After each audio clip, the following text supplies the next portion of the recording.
Here, Donald has all these successful projects going. He's the toast of the town, but he had his eyes set on another level of acceptance. My name's Jonathan Greenberg. I was tapped to start the Forbes 400, which is a list of the richest Americans. The first year of the Forbes 400, we listed Donald Trump as like 350th on the list, only for 100 million. He wanted to be at the very top of the list, and it literally hurt him that there were people who were worth more money on the list than that everyone was going to know it.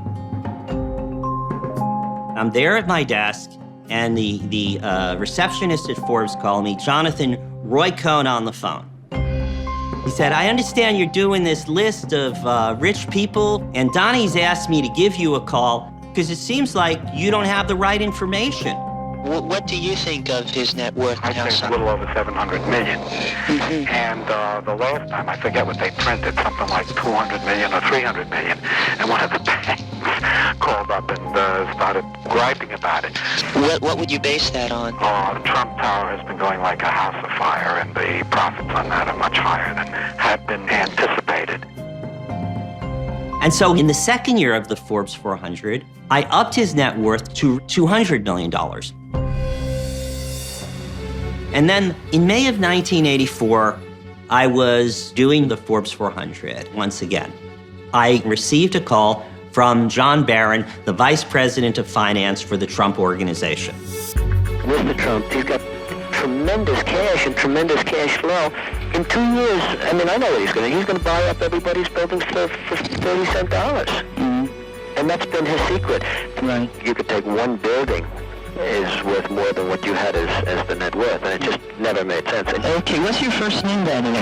John Barron. Many years later, I had 60 boxes of folders and tapes that I had shipped back from New York to California when I moved. And I start looking through it, and I see the tape, and it's like, John Barron, VP of Finance.